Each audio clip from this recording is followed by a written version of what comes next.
ಎಲ್ರಿಗೂ ನಮಸ್ಕಾರ. ಸತ್ತಂತಿಹರನು ಬಡಿದೆಚ್ಚರಿಸು, ಕಚ್ಚಾಡುವರನ್ನು ಕೂಡಿಸಿ ಒಲಿಸು, ಹೊಟ್ಟೆಯ ಕಿಚ್ಚಿಗೆ ಕಣ್ಣೀರು ಸುರಿಸು, ಒಟ್ಟಿಗೆ ಬಾಳುವ ತೆರದಲ್ಲಿ ಹರಸು, ಬಾರಿಸು ಕನ್ನಡ ಡಿಂಡಿಮವ, ಓ ಕರ್ನಾಟಕ ಹೃದಯ ಶಿವ. ಇದು ನಮ್ಮ ರಾಷ್ಟ್ರಕವಿ ಕುವೆಂಪುರವರ ಸಾಲುಗಳು. ಇದರಲ್ಲಿರೋ ಆ ಹೃದಯ ಶಿವ ಅದೇ ಕಲೆ.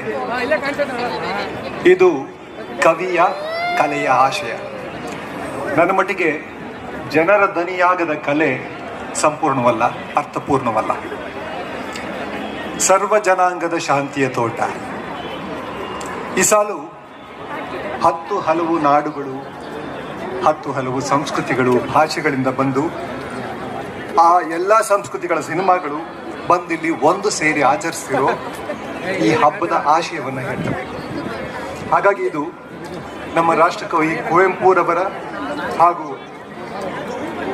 ಇವನಾರವ ಇವನಾರವ ಇವನಾರವನೆಂದೆಣಿಸದಿರಯ್ಯ, ಇವ ನಮ್ಮವನೆಂದೆಣಿಸಯ್ಯ, ನಮ್ಮ ಮನೆಯ ಮಗನೆಂದೆಣಿಸಯ್ಯ ಅಂತ ಎಲ್ಲರನ್ನೂ ಬರೆಮಾಡಿಕೊಂಡ, ಎಲ್ಲರನ್ನೂ ನಮ್ಮವರನ್ನಾಗಿಸ್ಕೊಂಡ ನಮ್ಮ ಸಾಂಸ್ಕೃತಿಕ ನಾಯಕ ಬಸವಣ್ಣ.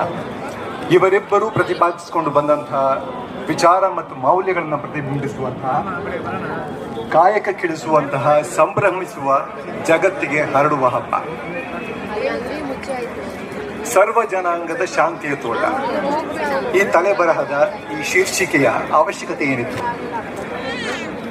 ಈ ಸಂವಿಧಾನದ ಆಶಯಕ್ಕೆ, ಈ ಸಂವಿಧಾನಿಕ ಆಶಯಕ್ಕೆ ಒದಗಿರುವಂತಹ ತೊಡಕುಗಳೇನು? ಇದಕ್ಕೆ ಸಿನಿಮಾ ಅಥವಾ ಚಿತ್ರೋತ್ಸವನೇ ಈ ಶೀರ್ಷಿಕೆಗೆ ಯಾಕೆ ಬೇಕಾಗಿದೆ? ಚಿತ್ರರಂಗದ ಮೇಲೆ ಇದರ ಪರಿಣಾಮ ಏನು? ಇದರ ಭವಿಷ್ಯ ಏನು? ಇವುಗಳ ಬಗ್ಗೆ ನನ್ನ ಒಂದೆರಡು ಅನಿಸಿಕೆಗಳನ್ನ ನಿಮ್ಮ ಒಡನೆ ಹಂಚಿಕೊಳ್ತಾ ಇದ್ದೀನಿ. ಇಷ್ಟು ವೈವಿಧ್ಯತೆಗಳ ನಡುವೇನು ಸಕಲ ಜೀವಗಳು ಸೌಹಾರ್ದ, ಶಾಂತಿ ಮತ್ತು ಪ್ರೀತಿಯಿಂದ ಬದುಕುವಂಥ ಎಷ್ಟು ಉದಾಹರಣೆಗಳು ನಮಗೆ ಕಾಣಿಸ್ತವೆ. ಕೇವಲ ಬೆರಳೆಣಿಕೆಯಷ್ಟು ಅಷ್ಟೇ. ಅಂಥ ಕೆಲವು ಉದಾಹರಣೆಗಳಲ್ಲಿ ನಮ್ಮ ನಾಡು ಸಹ ಒಂದು. ಈ ಉದಾಹರಣೆ ಇಡೀ ಜಗತ್ತಿಗೆ ಶಾಂತಿ ಮತ್ತು ಸಹಬಾಳ್ವೆಯ ಮಾದರಿಯನ್ನು ಮಾತ್ರ ಅಲ್ಲ, ಶಾಂತಿಯ, ಪ್ರೀತಿಯ, ಸಹಬಾಳ್ವೆಯ ಕನಸನ್ನು ಕೂಡ ಕಟ್ಕೊಡ್ತಾ ಇದೆ. ಇದರಲ್ಲಿ ಈ ಆಚರಣೆ ಎಷ್ಟು ಮುಖ್ಯವೋ ಅದರ ಮೂಲ ಮೌಲ್ಯವನ್ನು